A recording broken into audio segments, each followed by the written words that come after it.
Hi, my name is Eric and I'm a baseball card collector. Sure, it's a kid thing, something normally a 9 or a 10-year-old would collect, but here I am in my 40s and I'm collecting baseball cards.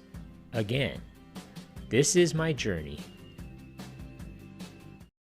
Welcome back. Today I'm going to be looking at my Nolan Ryan baseball card collection.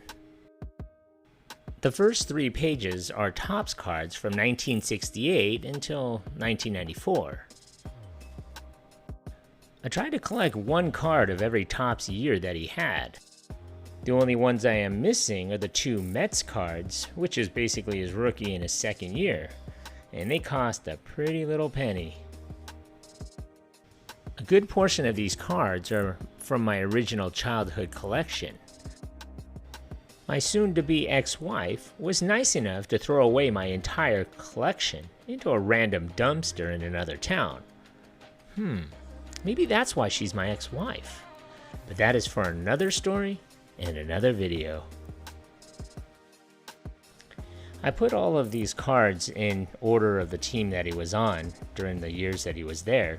So I started off with the Mets, and then I moved on to the Angels, and then I moved on to the Astros.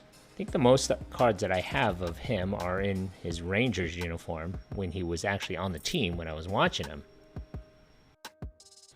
I have a lot of duplicates and multiples of his cards, but that's okay. I like the way they look on pages, and it looks kind of neat when you see the designs.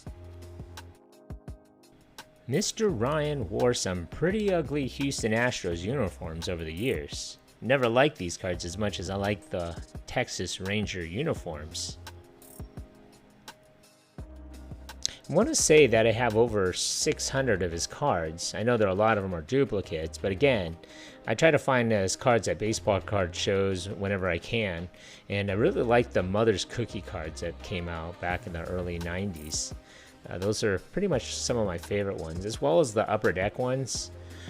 But it's too bad that the Upper Deck isn't around making baseball cards anymore.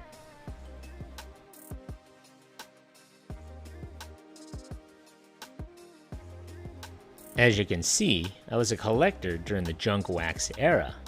Lots and lots of Donruss and Fleer cards. Some of them are considered the worst sets of that era.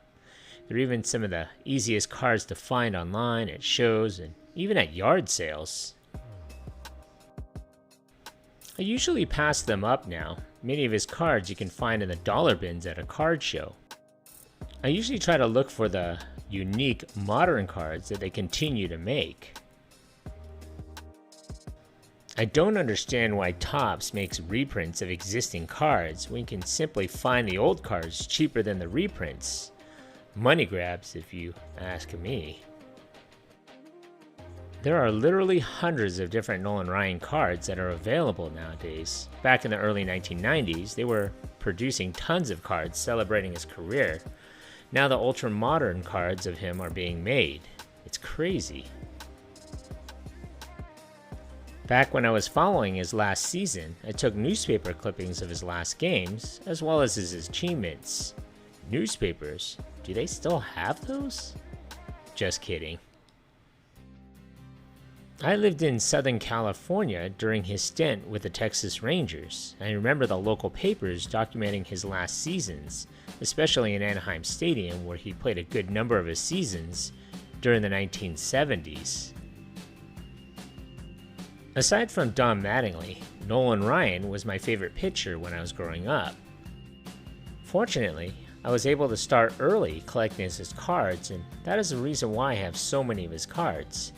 It has only been recently when I've gone back to collect his Angels and Mets cards. So if you like nostalgia and like baseball cards like me, go ahead and subscribe and make comments about why you like collecting.